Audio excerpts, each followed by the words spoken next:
নমস্কাৰ বন্ধুসকল, welcome to my YouTube channel Vivek study. আজিৰ ভিডিঅ'টোত মই তোমালোকৰ বাবে লৈ আহিছোঁ পৰীক্ষাত প্ৰায় আহি থকা এটা ৰচনা, অসমৰ বানপানী এক প্ৰাকৃতিক দুৰ্যোগ। এই ৰচনাখন নৱম শ্ৰেণীৰ পৰা দ্বাদশ শ্ৰেণীলৈকে প্ৰায় আহি থকা দেখা যায়। গতিকে যাতে তোমালোকে অতি সহজে ৰচনাটো মনত থ'ব পাৰা, তাৰ বাবে মই ৰচনাখন সহজভাৱে প্ৰস্তুত কৰিছোঁ।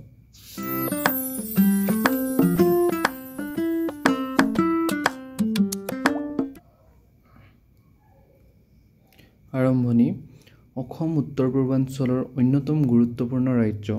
ব্ৰহ্মপুত্ৰ আৰু ইয়াৰ উপনৈখদসমূহে এই ৰাজ্যখনৰ মাটিক উৰ্বৰা কৰি ৰাখিছে, কিন্তু ইয়াৰ ফলত বানপানীৰ সমস্যাও বহু প্ৰাচীন কালৰ পৰাই বিদ্যমান। বাৰিষা কালত, বিশেষকৈ মে'ৰ পৰা ছেপ্টেম্বৰ মাহলৈকে অসমত প্ৰায় বানপানী দেখা দিয়ে। বানপানীৰ কাৰণসমূহ।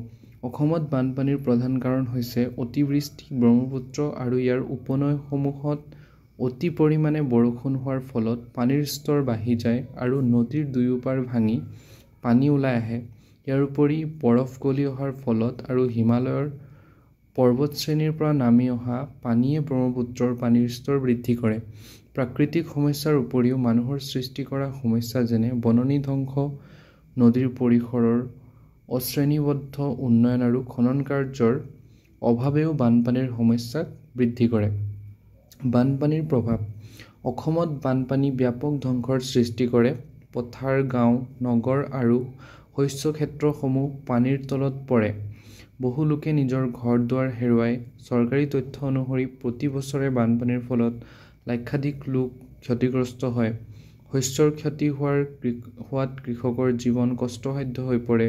পানীয়ে গাহৰিৰ মাজত আনে নানা ৰোগ-ব্যাধি, যাৰ ফলত ৰোগ প্ৰতিৰোধক ব্যৱস্থাৰ অভাৱত বহু লোক ৰোগাক্ৰান্ত হয়।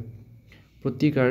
বানপানীৰ সমস্যা সমাধানৰ বাবে চৰকাৰে আৰু বিভিন্ন সংস্থাই নানা পদক্ষেপ গ্ৰহণ কৰিছে। বাঁধ নিৰ্মাণ, নদীৰ খনন, বন সংৰক্ষণ, জীৱিকাৰ অৰ্থনৈতিক বিকল্প প্ৰদান আৰু তৎকালীন সাহায্য আৰু পুনৰ নিৰ্মাণৰ ব্যৱস্থা বানপানীৰ প্ৰভাৱ হ্ৰাস কৰাত সহায়ক।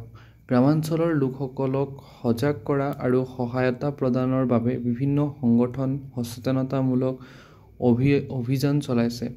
উপসংহাৰ। অসমত বানপানী এটি প্ৰাকৃতিক বিপৰ্যয়, কিন্তু ইয়াৰ প্ৰভাৱ হ্ৰাস কৰিব পাৰি সঠিক পদক্ষেপ ল'লে। চৰকাৰ, সংগঠন আৰু সাধাৰণ ৰাইজৰ একত্ৰিত প্ৰচেষ্টাই অসমত বানপানীৰ সমস্যা মোকাবিলা কৰিবলৈ সক্ষম হ'ব, য'ত সচেতনতাই সবাতোকৈ ডাঙৰ ভূমিকা পালন কৰিব।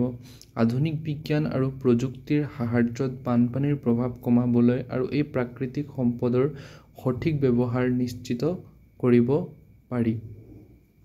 আশা কৰোঁ তোমালোকে ভিডিঅ'টো ভাল পাইছা। যদি ভিডিঅ'টো ভাল পাইছা তেনেহ'লে ভিডিঅ'টো লাইক কৰিবা, চেনেলটো ছাবস্ক্ৰাইব কৰিবা।